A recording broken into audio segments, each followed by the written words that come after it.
The storms of Lyra 9 always whispered warnings before they struck, low, trembling vibrations that rolled through the silver jungle. Under the cold glow of 3 moons, the leaves glimmered like blades, and the air trembled with a strange electricity. Tonight, however, something else pulsed through the atmosphere. A heartbeat. Soft. Erratic. Human. And from the shadows above the tree-line, a pair of luminous violet eyes watched, confused, curious, and burning with a desire she did not yet understand. A desire she believed every species in the galaxy shared. But she was wrong. And the truth was about to shatter everything she thought she knew. Illyra moved through the metallic vines with a dancer's grace, her translucent skin glowing faintly with the bioluminescent patterns of her kind. On Lyra 9, she was considered stunning, an apex of evolutionary allure. Her presence caused the local predators to kneel, the wind to shift, even the plants to bloom prematurely. Her people, the Lyrathi, were gifted with a phenomenal aura so powerful that most species interpreted it as an invitation. An invitation for intimacy.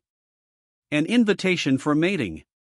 She had grown up believing it was universal. Natural. Inevitable. So when she sensed the human signal crash landing into the valley, she assumed the same. She followed the trail to a ruined escape pod half buried in the silver moss. Smoke curled upward like a dying serpent. And there, stumbling out with a bleeding shoulder, was the first human she had ever seen. Tall. Strong. Brown hair matted with sweat and soot. Eyes the color of old forest bark. His name would come later. For now, he was simply the human. Illyra stepped out into the clearing, expecting him to stop dead, captivated by her radiance. Most off-world soldiers would have fallen to their knees, trembling with instinctive longing.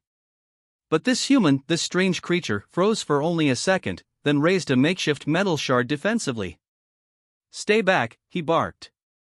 Illyra blinked, startled. No predator or prey had ever rejected her aura. Her glow brightened reflexively. You resist?" she asked, her voice echoing like wind chimes.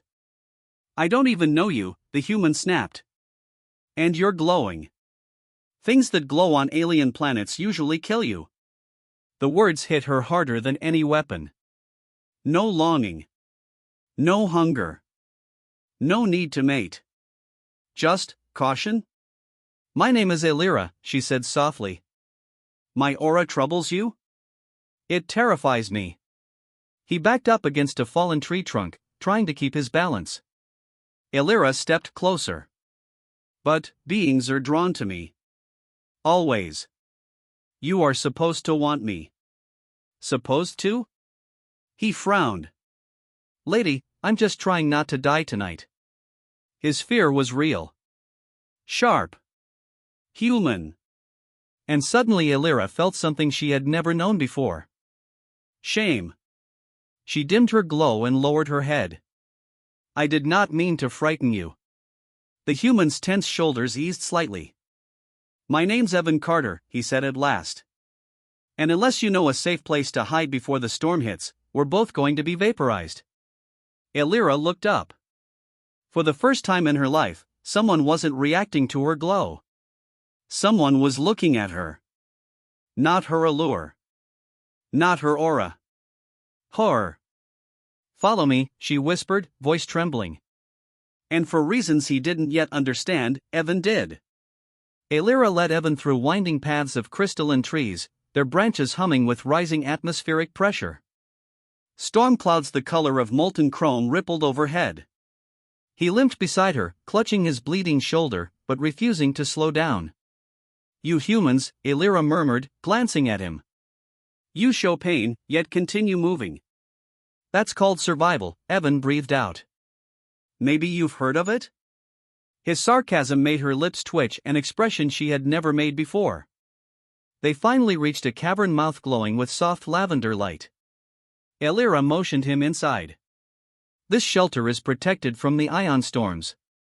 Evan collapsed against the wall with relief. Illyra hesitated before kneeling beside him. "May I heal your wound?" He eyed her cautiously. "You're not going to do anything weird, right?" She stiffened.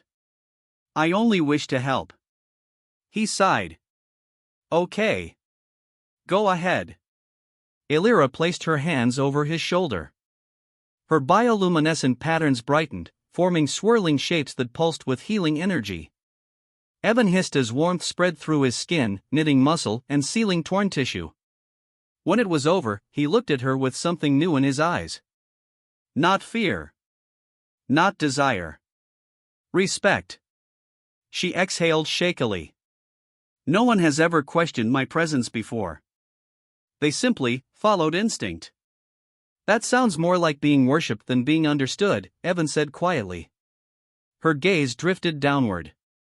I thought it was connection. I thought it was what beings wanted from me.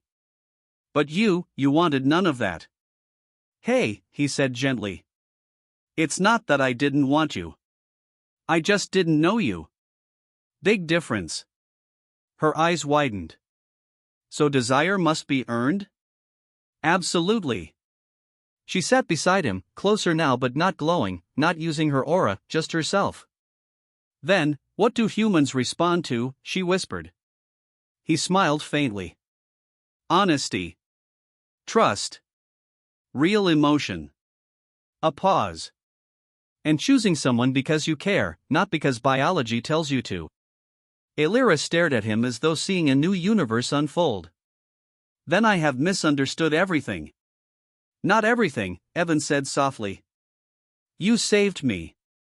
The storm outside ignited the sky, bright beams flashing across the cavern. Thunder cracked like the roar of ancient giants. Elira flinched. Without thinking, Evan reached out and took her hand. She froze, not because of instinct, but because it was the first touch she had ever received that wasn't driven by pheromonal compulsion. It was warm. Steady. Human. Her voice trembled. Why did you take my hand? Because you looked scared, he said simply. No motives. No mating. Just kindness. Elira's throat tightened. Evan, what does this feeling mean? It means, he said gently, that you're not just an object of desire. You're someone who can be cared for. For a moment, neither spoke. The storm raged outside, but inside the cavern, something softer unfolded, a connection built not on instinct, but understanding. Elira leaned her head against his shoulder. Not glowing. Not alluring. Just present. And for the first time in her life, she felt truly seen. When the storm finally passed, Evan stood and offered his hand again. Come on, he said with a warm smile. Let's face the next part together. Elira took it, no aura, no power, no seduction. Just trust. Just choice. For the first time ever, a real connection. The kind that could change two worlds forever.